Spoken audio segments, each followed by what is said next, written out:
दोस्तों आज हम बात करने वाले हैं एक ऐसे माउंटेन रेंज के बारे में जो केवल भारत का ही नहीं बल्कि पूरे एशिया का सबसे ओल्डेस्ट माउंटेन रेंज है। आज हम बात करने वाले हैं उस माउंटेन रेंज के बारे में जिसे हिमालयास का बड़ा भाई भी कहा जाता है और जिसका भारत के करंट ज्योग्राफिकल स्ट्रक्चर फॉर्म करने में एक अहम रोल है। जिस माउंटेन रेंज ने ना केवल दिल्ली एनसीआर को रेगिस्तान होने से बचाया है बल्कि इंडिया के नॉर्थ वेस्टर्न पार्ट में लाइफ और बायोडाइवर्सिटी को अकेले दम पर सस्टेन किया है। जी हाँ, हम बात कर रहे हैं इंडिया के नॉर्थ वेस्टर्न पार्ट में located the Aravallis mountain ranges के ओल्डेस्ट माउंटेन रेंज और इसके हिस्ट्री के बारे में। साथ ही हम इसके सिग्निफिकेंस को भी एनिमेशन के थ्रू डिटेल्स में समझेंगे। तो चलिए शुरू से स्टार्ट करते हैं। Extent of Aravallis. Aravalli mountain range north western part में लोकेटेड है और इसका लिटरल मीनिंग है लाइन ऑफ पीक्स। ये माउंटेन रेंज दिल्ली से लेकर हरियाणा, राजस्थान होते हुए गुजरात तक फैला हुआ है। इसका टोटल लेंथ 700 किलोमीटर से भी ज्यादा है और इस माउंटेन रेंज में लोकेटेड हाईएस्ट पीक है गुरु शिखर, जो राजस्थान के माउंट आबू के नजदीक लोकेटेड है। गुरु शिखर पीक की हाइट 1722 मीटर्स है, जो पूरे अरावली रेंज में सबसे ज्यादा है। Aravalli mountain ranges mineral resources, precious stones जैसे कि ग्रेनाइट, सैंडस्टोन और मार्बल्स में बहुत रिच है। इनफैक्ट अरावली में लोकेटेड मकराना के बारे में आप सबने सुना ही होगा। मकराना हाई क्वालिटी मार्बल्स के लिए पूरे देश भर में फेमस है और यही वो जगह है जहां के मार्बल्स का यूज आगरा के ताजमहल को बनाने में किया गया था। खैर, ये तो बात हो गई अरावली के एक्सटिंक्ट की। आइए अब देखते हैं कि आखिर इस डाइंग माउंटेन रेंज का फॉर्मेशन कैसे हुआ था। Origin of Aravallis.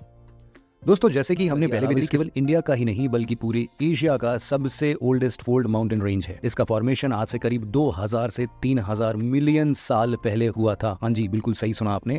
और उस समय इसका हाइट आज के हिमालयास के हाइट से भी काफी ज्यादा था। हिमालयास की तरह ही अरावलीज का भी फॉर्मेशन दो कॉन्टिनेंट प्लेट्स के आपस में कन्वर्जेंस से हुआ था और इस वजह से ही इसे एक फोल्ड माउंटेन कहा जाता है। अरावलीज का फॉर्मेशन प्री कैम्ब्रियन एरा में मारवाड़ क्रेटॉन और बुंदेलखंड क्रेटॉन के आपस में कन्वर्जेंस से हुआ था और इसी वजह से आप देखेंगे कि अरावली का अलाइनमेंट नॉर्थ ईस्ट से साउथ वेस्ट के डायरेक्शन में है। जैसे कि आप सबको पता है कि माउंटेन फॉर्मेशन इवेंट को हम ज्योग्राफी की भाषा में ओरोजिनी कहते हैं।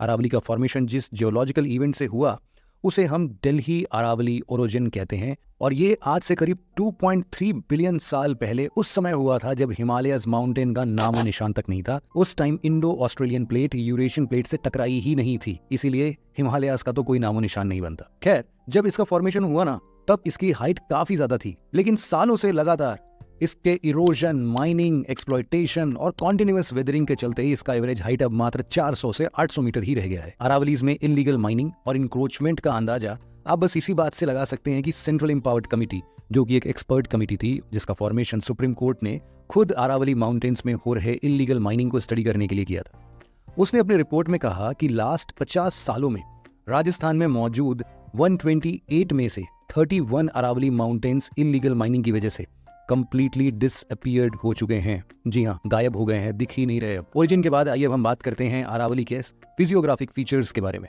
Physiography of Aravallis. Aravalli mountains के डिवीजन की बात की जाए तो इसे हम दो ब्रांचेस में क्लासिफाई कर सकते हैं। पहला है नदन ब्रांच, जो अजमेर से लेकर दिल्ली तक फैला हुआ है, और दूसरा है सदर्न ब्रांच, जो कि अजमेर से अहमदाबाद तक एक्सटेंडेड है।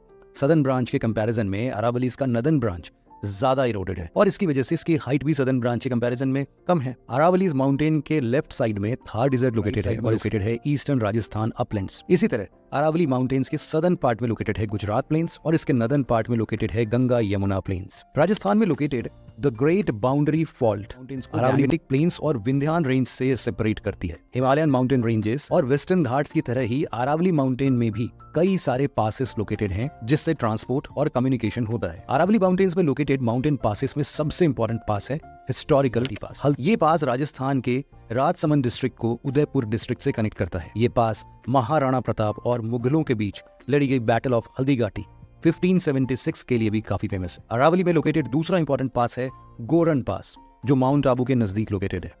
ये पास उदयपुर सिटी को सिरोही डिस्ट्रिक्ट से कनेक्ट करता है। इसके बाद यहाँ लोकेटेड तीसरा इंपॉर्टेंट पास है गोरम घाट पास, जो राजस्थान के मेवाड़ और मारवाड़ रीजन को कनेक्ट करता है। एक्सटेंट, ओरिजिन और फिलॉसफी के बाद हम बात करते हैं अरावली के इंपॉर्टेंस के बारे में। Significance of Aravallis. दोस्तों ये काफी अनफॉर्चुनेट है कि हिमालयाज के सिग्निफिकेंस के बारे में तो बहुत कुछ लिखा पढ़ा और डिस्कस किया गया है, लेकिन इंडिया के नॉर्थ वेस्टर्न पार्ट में लोकेटेड इस डाइंग माउंटेन के सिग्निफिकेंस को हम अक्सर साइडलाइन कर देते हैं। अरावलीज का इंपॉर्टेंस किसी भी मायने से हिमालय से कम नहीं है, जिसे हम आगे देखेंगे और समझने की कोशिश करेंगे। अरावलीज का सबसे बड़ा सिग्निफिकेंस ये है कि ये इंडिया के नॉर्दर्न प्लेन्स में डिजर्ट के एक्सपेंशन होने को रोकता है। आज अगर अरावली ना होता तो शायद दिल्ली, ईस्टर्न राजस्थान और वेस्टर्न उत्तर प्रदेश इतने हरे भरे नहीं होते। ये अरावलीज ही है जो ना बल्कि थार डिजर्ट के ईस्टवर्ड एक्सपेंशन के लिए एक मेजर फिजिकल बैरियर की तरह काम करता है, बल्कि ये माउंटेन इंडियन ओशन से आ रही मॉनसून विंड्स को भी ईस्टवर्ड पुश करता है, जिससे कि वेस्टर्न उत्तर प्रदेश, ईस्टर्न राजस्थान, दिल्ली, हरियाणा के साथ साथ पंजाब में बारिश होती है। मॉनसून विंड्स के साथ साथ Aravallis mountain Indus river basin और गंगा रिवर बेसिन के लिए भी एक वाटरशेड की तरह काम करता है। तो आपने देखा कि आखिर कैसे ये अरावलीज न केवल इंडियन फिजियोग्राफी बल्कि यहाँ के क्लाइमेट, बायोडाइवर्सिटी और भी बहुत कुछ के लिए इंपॉर्टेंट है। आज के समय में जब इन माउंटेन्स का एक्सप्लॉयटेशन अपने चरम पर है, हमें इन्हें प्रिजर्व करने की जरूरत है, ताकि हमारे आने वाले जनरेशन को इस ग्रेट माउंटेन रेंज को हिस्ट्री बुक्स में पढ़ने की जरूरत ना पड़े। तो दोस्तों आज के इस वीडियो में बस इतना ही था।